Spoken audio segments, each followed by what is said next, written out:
যে 5 ওয়াক্ত নামাজ আল্লাহ তাআলা ফরজ করেছেন। 5 ওয়াক্ত নামাজটা ফরজে আইন, অবশ্যই বাধ্যতামূলক, ঠিক না? অবশ্যই বাধ্যতামূলক। তাহলে আল্লাহর রাসূল সাল্লাল্লাহু আলাইহি ওয়াসাল্লাম নামাজ নিয়ে আসছিলেন 50 ওয়াক্ত, উম্মতের কমজোরির কারণে কমাইতে কমাইতে আল্লাহ তাআলার কাছ থেকে আল্লাহ তাআলা 5 ওয়াক্ত দিয়ে দিয়েছেন, সুবহানাল্লাহ। কিন্তু আল্লাহ তাআলার বাজেট ছিল 50 ওয়াক্ত। কত ওয়াক্ত ছিল? 50 ওয়াক্ত।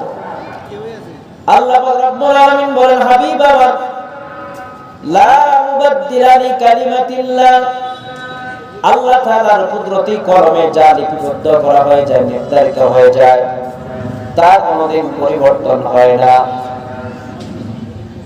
হাবিব আমার, আমি আল্লাহ তাআলা 50 ওয়াক্ত আপনার উম্মতের জন্য নির্ধারিত করে দিয়েছিলাম। আপনার উম্মতের কমজোরির কারণে আমি আল্লাহ তাআলা কমায় 5 ওয়াক্ত দিয়ে দিলাম। আপনার কোন উম্মত যদি 5 ওয়াক্ত নামাজ দৈনিক আদায় করে, সঠিকভাবে যদি 5 ওয়াক্ত নামাজ যদি আদায় করে, তাহলে আমি আল্লাহ পাক রব্বুল আলামিন 5 ওয়াক্ত নামাজের বিনিময়ে আমি আল্লাহ তাআলা 50 ওয়াক্ত নামাজের সওয়াব আমি আল্লাহ দান করে দেব। সুবহানাল্লাহ। রাসূল বলেন সুবহানাল্লাহ। 5 ওয়াক্ত নামাজ যদি কোনো বান্দা আদায় করে, তাহলে আল্লাহ পাক রব্বুল আলামিন 5 ওয়াক্ত নামাজের বিনিময়ে আল্লাহ তাআলা 50 ওয়াক্ত নামাজের সওয়াব আল্লাহ দিয়ে দিবেন। সুবহানাল্লাহ। এই 5 ওয়াক্ত নামাজ আমরা সঠিকভাবে আদায় করি না। যদি 50 ওয়াক্ত ঠিক থাকতো, তাহলে উপায় আছে নি? আফসোস লাগে, আজকে 5 ওয়াক্ত নামাজই মানুষ আদায় করে না। এই নামাজ 5 ওয়াক্ত নামাজটা আদায় করতে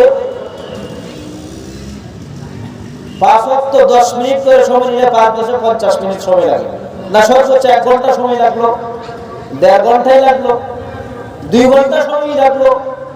24 ঘন্টা সময় যদি আপনি আপনার কাজে ব্যয় করতে পারেন, তাহলে 24 ঘন্টা সময়ের মধ্যে 2 ঘন্টা সময় কি আল্লাহর জন্য ব্যয় করা যায় না? জোরে বলেন, যায় কি না? কিন্তু আফসোস, 24 ঘন্টা সময় বান্দা তার নিজের কাজে ব্যয় করতে পারে, আল্লাহর জন্য 5 ওয়াক্ত নামাজ আদায় করতে গিয়া 2 ঘন্টা সময় সে ব্যয় করতে চায় না। আফসোস লাগে তখন। অথচ মুসলমান নামদারি দাবি করে আমি মুসলমান, কিন্তু মুসলমান হওয়ার পরে কালেমা পাঠ করার পরে তার প্রথম শর্ত হলো, যে বান্দা কালেমা পাঠ করবে তার প্রথম শর্ত হলো 5 ওয়াক্ত নামাজ আদায় করা। যে ব্যক্তি বলে লা ইলাহা ইল্লাল্লাহ মুহাম্মাদুর রাসূলুল্লাহ সাল্লাল্লাহু আলাইহি ওয়াসাল্লাম, যে বান্দা কালেমা পাঠ করলো, মুসলমান হয়ে গেল। মুসলমান হওয়ার পরে কালেমা পাঠ করার পরে তার প্রধান দায়িত্ব হলো 5 ওয়াক্ত নামাজ আদায় করা। এটা কাফের এবং বেঈমান, মুশরিক, মুসলমান এবং কাফেরের মধ্যে পার্থক্য হচ্ছে নামাজ। যে বান্দা মুসলমান দাবি করে সে দৈনিক 5 ওয়াক্ত নামাজ আদায় করবে, তারপরে বাধ্যতামূলক, একমাত্র যদি সে বিচারের মধ্যে পড়ে না যায়, তার হুঁশ জ্ঞান যদি না থাকে, তখন সেটা ভিন্ন জিনিস। তার রসদ আছে, কিন্তু তার হুঁশ জ্ঞান আছে, অসুস্থ, তার জ্ঞান শক্তি ঠিক আছে, বিছানায় শুয়ে শুয়েও ইশারাতে হলো তাকে 5 ওয়াক্ত নামাজ পড়া লাগবে, বাধ্যতামূলক করতে হবে। কিন্তু আফসোস, 5 ওয়াক্ত নামাজের ইহতিমাম আমরা করি না। অথচ আল্লাহ তাআলা বলছেন 5 ওয়াক্ত নামাজ যদি কোনো বান্দা আদায় করে, তাহলে এই নামাজ তাকে অন্যায় অশ্লীল কাজ থেকে বাঁচিয়ে রাখে।